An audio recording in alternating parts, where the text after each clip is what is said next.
I've been a part of a community for a series that just recently dropped called Gabriel and the Guardians.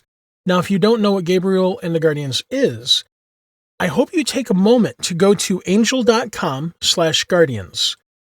Episode 1 dropped just recently. I guarantee you will enjoy it. It will be worth your time.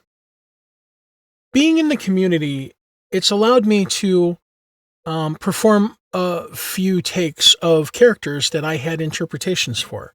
And through my interpretations, some of the community, they really had some positive things to say about it. And that led me into other works, such as messages to the community as the characters. I was able to collaborate with some of the community and some other voice actors who joined us. I've also was able to send messages to the creators. It's been a fantastic thing, and it got me thinking. We as voice actors, we really tend to like listening to each other's auditions when possible. In fact, if you're a voice actor in a voice acting community, there generally are specific channels for nothing but that to take place in. And that's important because if we hear something that someone else is doing, like say, for instance, there's a read that someone does, and it is completely different than what we would have done. They would have gone a different way, and yet it works. We'll glint off that information and be like, oh, that sounds amazing. I didn't think about that. And we'll put that in our toolbox and we'll use it for another audition, maybe later on down the way for something else. It also allows voice actors to be able to critique each other. And that's a big deal because in this industry, honestly, casting directors, they don't give you feedback. They're just too busy. They're not mean people. They're just really busy.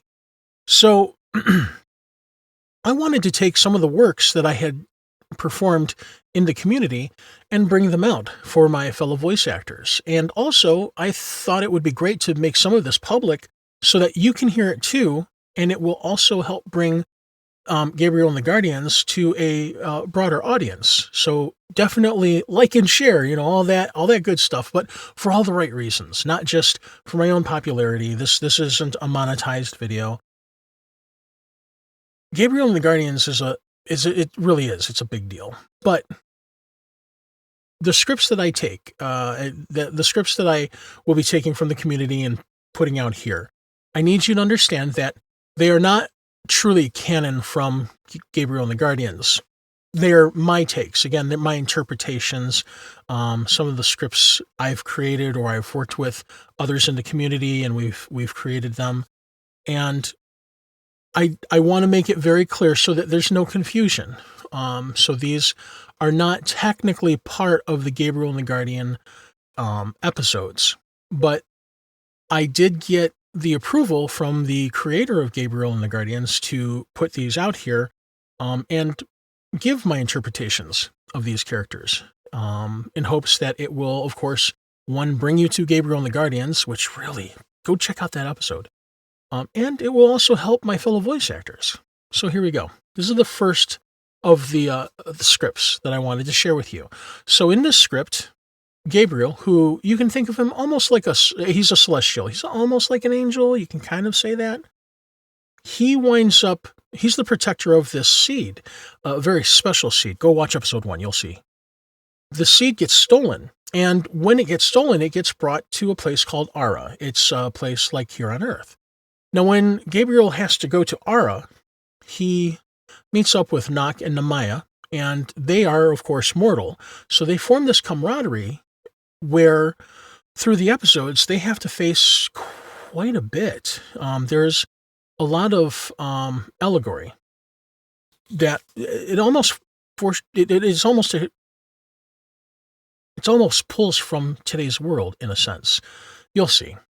And because they go through so much in my head for this script, of course, I'm thinking of a finale, right? The series literally just started and aired, and I'm over here ending it all, right? Let me explain. My time in the community, I've come to realize just how epic the story will be.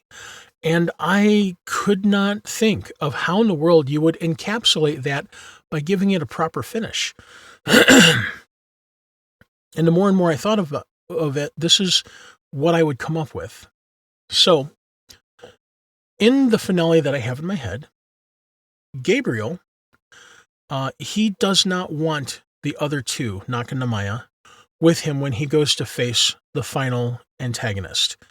He doesn't even know if he's going to be able to survive the battle. So he leaves them a note.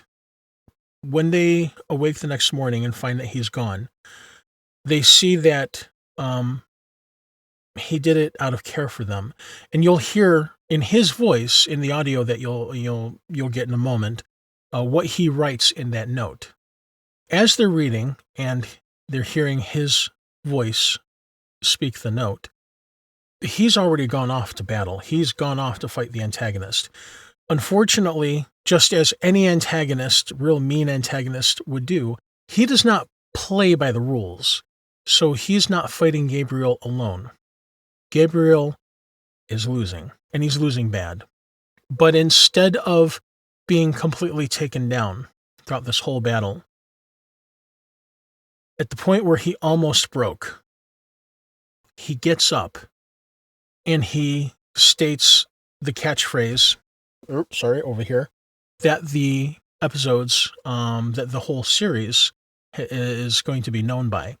And when he starts saying this catchphrase, it's finished by his friends, not just Naka and Namaya, but quite literally everyone that they have helped through all of the episodes. They have come to his aid. They join him on the battlefield, and they get in front of him, and they protect him. Now, I won't go any further. I hope you enjoy the audio, though.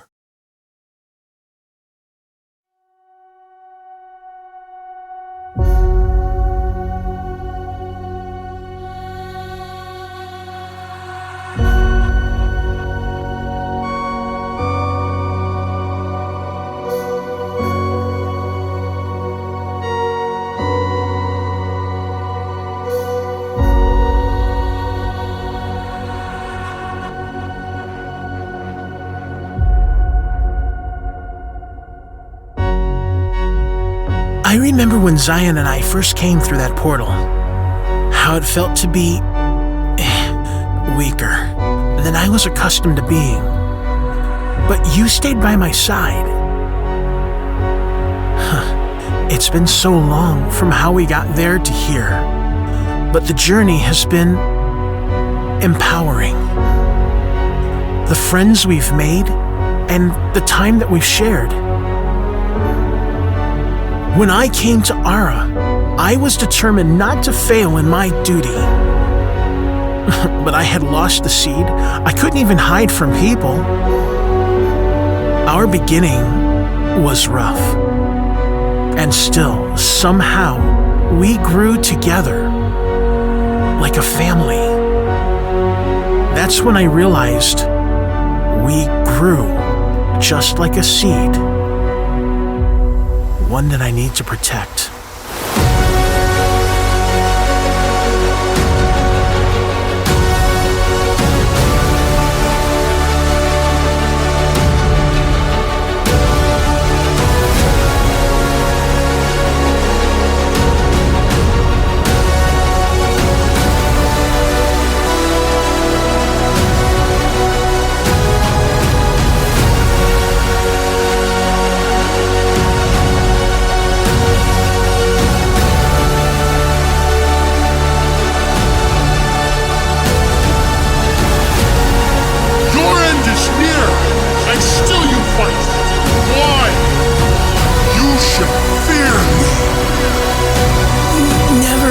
Shaken.